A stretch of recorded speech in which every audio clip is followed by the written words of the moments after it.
Have you ever felt like you're always shrinking to fit the room? Not because you're small, but because you were trained to fold, to bite your tongue, to step back when it's your turn, to keep peace that was never yours to protect.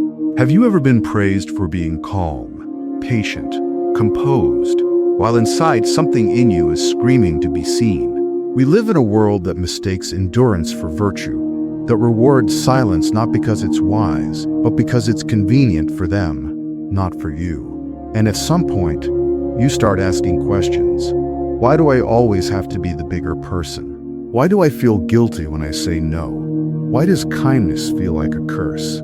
The truth is this: you were taught that your value comes from being good, agreeable, unproblematic. But what if that version of you, the calm, quiet one, was never you? What if it was just a survival mask?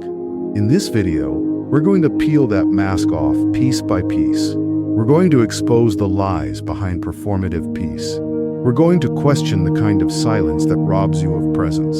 And more importantly, we're going to show you how to stop explaining, stop apologizing, and start reclaiming your inner space without noise, without revenge, without asking permission. Because you don't owe anyone anything. And until you believe that, you'll keep shrinking into someone you're not. Let me ask you, how many times have you smiled to keep things smooth? How often have you listened just to avoid being labeled difficult? How often have you waited for them to notice your effort, only to be forgotten again? You weren't invisible. You were being erased by people who saw your silence not as strength, but as opportunity. And that's not maturity. That's programming. You were taught to be the good one, the dependable one, the forgiving one. But here's what they never told you. The more agreeable you become, the more disposable you feel. You keep giving chances, lowering your voice, bending backward, and they keep raising their expectations. Because you've trained them. You've trained them to think you'll stay, even when it hurts. And the worst part? You think you're doing the right thing. You think you're being noble, spiritual, wise. But what if that's not wisdom? What if it's quiet submission wrapped in moral language? Henry David Thoreau, the philosopher who retreated into the woods to rediscover truth beyond society's noise, didn't just write about nature. He wrote about resistance, quiet resistance, inner rebellion. He believed that real strength wasn't in following rules, but in living by your own. Thoreau didn't just warn us about obedience. He warned us about losing ourselves and other people's expectations. He believed that true integrity comes from obeying the law within, not the noise outside. And that's where so many people get trapped. They confuse silence with virtue. But silence, when shaped by fear, isn't virtue. It's erasure. It doesn't explode loudly. It dissolves quietly. It seeps into your choices, makes you small when you should stand tall, polite when you should be honest, silent when your truth is warring to speak. That's not peace. That's a beautifully decorated cage. This isn't about rebellion for the sake of noise. You don't have to shout. You don't have to burn bridges. You just have to stop handing people the blueprint to manipulate you. You have to stop signaling that your silence is an open door instead of a closed gate. Because the moment you stop seeking their approval, something strange happens. They panic. They start to wonder where you went. They question what happened. They begin tearing down the very version of you they built. The one who always said yes, who always forgave, who never walked away. They say you've changed. They say you've become cold. But really, you've just become clear. Clarity doesn't beg to be understood. It doesn't chase validation. It doesn't apologize for growing past the version of you they liked better, the one they could control. And here's the uncomfortable truth. If your silence is protecting others at the cost of betraying yourself, that's not balance. That's bondage. You were born free. You don't need to prove your loyalty by staying quiet. You don't have to keep shrinking just to make others comfortable. You're not here to be digestible. You're here to be whole. So what happens when you stop performing? When you stop softening your edges? When you stop pretending you're fine with things that aren't fine? They get uncomfortable, but that's not your problem. Because the cost of staying agreeable is too high. you lose your voice. You lose your time. You lose yourself. And for what? For temporary harmony, for conditional approval, for a peace that never included you? No, that season ends here. This isn't a call to aggression. This is a call to return to your spine, your clarity, your presence. You become untouchable. Not because you're loud, but because you no longer react. You no longer explain your existence. You no longer perform kindness to keep others calm. You stop asking, do they still like me? And start asking, does this version of me honor who I actually am? That's when things change. When your silence is no longer a placeholder, but a position. When it's not about disappearing, it's about anchoring. When you don't react because you're weak, you pause because you've grown. That's when your presence becomes the loudest thing in the room. And it begins with one decision. I'm done shrinking. I'm done offering parts of myself in exchange for temporary belonging. I'm done letting others shape my value based on how convenient I am for them. I'm done being available for dynamics that ask me to prove my worth.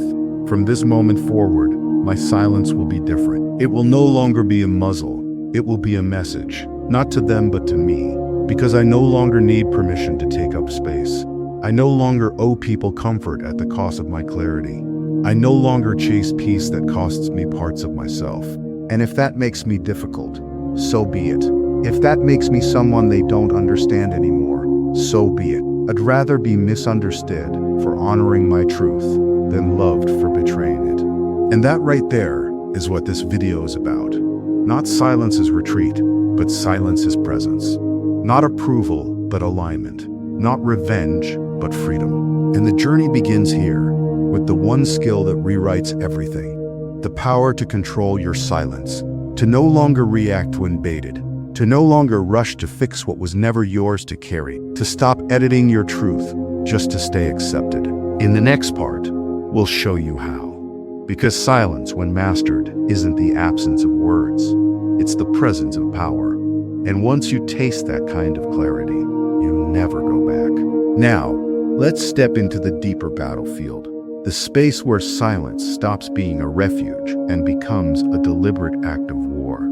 That narcissistic ego doesn't fear noise. It feeds on it. It survives through attention, through your reactions, through your desperate need to be understood. That's why silence wounds it. That's why when you choose not to speak, you're not retreating, you're striking, and not just anywhere. You're striking at the illusion's core. The illusion that says, you need me to feel whole. But in that moment of silence, you prove otherwise. And yet, let's not pretend this is easy. Choosing silence is not just an act of control over others. It's an act of rebellion against yourself. It forces you to confront the learned instinct to explain, to defend, to justify. You feel the urge like a fire rising in your chest. But that's where the discipline is forged. In resisting the urge to be seen. Because mastery doesn't come from expression. It comes from ownership of your voice, your emotions, your energy. And real ownership often means restraint. Michel Foucault, the philosopher of hidden power, once said, "Where there is power, there is resistance." But what if that resistance isn't protest or rebellion, but stillness? What if the most subversive thing you can do is to stop feeding the machine that wants your reaction? Because here's the truth. Silence is not withdrawal, is resistance in its purest form. And now that you've begun to see how silence exposes others, how it triggers doubt, discomfort, and even collapse, it's time to go further. It's time to stop being a passive observer and become a strategic force. Not to escape conflict, but to own it without saying a single word. To stop merely understanding silence as a shield and start wielding it like a blade.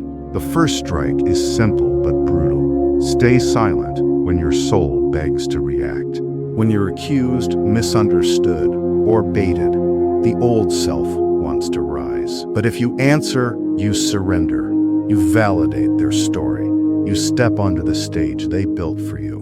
But if you don't, if you just hold the silence, something else happens. You refuse to play, and in doing so, you win. Because what if your silence isn't absence? What if it's authorship? The second weapon is observation. Foucault believed that true power is not loud or visible. It's the unseen eye, the subtle watcher. So when others speak, let them. But listen not like a participant. Listen like an architect designing their collapse. Watch the tremors behind their confidence. Catch the stutter wrapped in their persuasion. Because every word they spill is a thread. And if you pull it at the right time, their entire narrative comes undone. The third weapon is time. Let the silence stretch. Most people fear pauses because they feel like free fall. But you sit calmly in the void. You let them fill it with projections, panic, and assumptions. That stillness, that's power building. And sometimes, a single glance from you after that silence, a glance without a word, can land harder than a speech. Because you gave them nothing, and they revealed everything. The fourth strike is unpredictability. When you master silence, people can't read you, and that terrifies them. They begin to hesitate. They second guess. You don't just shift the dynamic, you flip it entirely. Suddenly, they are performing. They are reacting. And you're the gravitational pull dictating the rhythm of the room. They orbit you, not because you demanded it, but because they can't find where you stand. But don't mistake this for passivity. This is not spiritual detachment or polite restraint. This is active silence. It hungs with tension, loaded with intent. You are not avoiding, you are aligning, choosing your moment with surgical precision. Because when you finally do speak, it will not be noise, it will be a verdict. And often, one sentence delivered at the right moment, after the silence has done its work, is all it takes. Not because it is clever, but because it is undeniable. But there is a darker truth hiding beneath all this. Up until now, silence has been power, a tool, a blade. But sometimes, silence is not power at all. Sometimes, it is the cage. What if you are not choosing silence, but trapped in it? What if the silence you have carried for years was not a strategy, but a wound? There are moments when people do not argue with you. They use you. They drain you. Chip away at your sense of worth one assumption at a time. And because you hate conflict, because you think silence keeps the peace, you let them, day after day, word after unspoken word, until the silence you once controlled becomes the silence that controls you. Foucault warned that systems of power are not always visible. They do not always scream. Sometimes they whisper. Sometimes they wrap themselves in politeness, duty, and even love. And if you are not careful, you begin to confuse silence with survival. But there is a difference between being silent and being silenced. So ask yourself, has your silence been strategic or submissive? Have you been protecting your energy or giving it away without protest? If you do not ask these questions, someone else will keep answering them for you, quietly, invisibly, every single day. While you think you are avoiding confrontation, they are building a kingdom on your restraint. But that ends now. Thoreau saw this clearly when he said, "Disobedience is the true foundation of liberty. The obedient must be slaves." He was not romanticizing chaos. He was whispering a truth too many ignore, that obedience, when unexamined, becomes a cage. Not built of iron, but of politeness, self-doubt, and the constant need to be seen as good. You are taught from the beginning, do not raise your voice. Do not make things uncomfortable. Do not disturb the peace. But whose peace is that? Who benefits when you smile through disrespect? Who gets stronger every time you stay quiet just to be liked? They say obedience is a virtue, but obedience without awareness is just surrender in disguise. It is a mask you wear, so you do not scare people. So they keep calling you kind, reliable, nice. But at what cost? Every time you nod when you want to walk away, every time you say it is fine when it is not, you leave a version of yourself behind. You lose inches, and eventually, you forget what standing tall ever felt like. Here is the truth no one tells you. You do not owe them your loyalty. You do not need their approval. You were born free, not to perform, not to please, but to exist fully, fiercely. without apology. So ask yourself, when did you start believing that being liked was more important than being whole? But you don't need revenge. You don't need to prove them wrong. You just need to stop proving yourself. You need to stop showing up with a heart on your sleeve, hoping them notice how loyal you are. That's not love, that's survival. And the moment you stop doing that, the moment you stop justifying your kindness, your patience, your presence, they will feel it. Their power will tremble. Because they've built their confidence on the assumption that you'll always bend. You want to know what real rebellion looks like? It's not noise. It's not a dramatic exit. It's walking away without needing them to understand. It's knowing who you are and no longer explaining it to people who benefit from your confusion. It's when you stop chasing clarity from those who profit from your doubt. You've been told you're too sensitive, too intense, too much. But what if that's your compass? What if that ache inside, the one that flares up every time you betray yourself to keep the peace, is not weakness, a wisdom? Thoreau wasn't teaching rebellion for its own sake. He was teaching liberation, not of nations, but of self. He warned us, if you're not careful, you'll end up obeying rules that were never written for you, living by expectations that were designed to keep you tame. And the people who benefit from your tameness, they love the quiet you, the agreeable you, the one who never disrupts the room, never questions the dynamic, never says, no, I deserve more. They fear your clarity, because clarity doesn't negotiate. So here's the invitation. Stop apologizing for who you are. Stop begging for permission to feel what you feel. Stop letting people weaponize your empathy against you. You don't need their applause to validate your boundaries. You don't need to be seen as nice while your dignity quietly bleeds out. You need to remember that freedom doesn't always roar. Sometimes it just walks away. That's not silence, that's sovereignty. When you stop seeking to be understood, you start becoming undeniable. And when you no longer need to be liked, you become unshakable. So now, look at your life. Where have you been saying yes when your soul is screaming no? Where have you stayed too long just to keep your image intact? Where have you been shrinking, folding, editing yourself just so someone else could feel big? Enough. The cost of fake peace is too high. The cost of keeping quiet so they stay comfortable is your own slow erasure.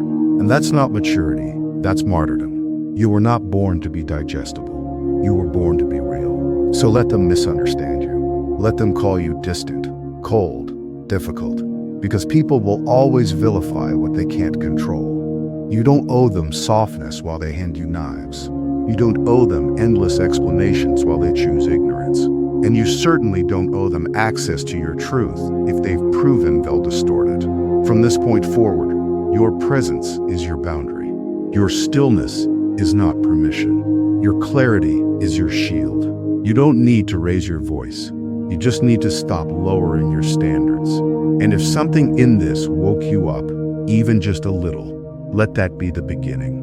Not of rebellion, but of return. Comment below. I reclaim my clarity, not for validation, but for yourself, as a promise, because you don't need to be louder to be powerful. You just need to be done performing. And that is the moment everything changes.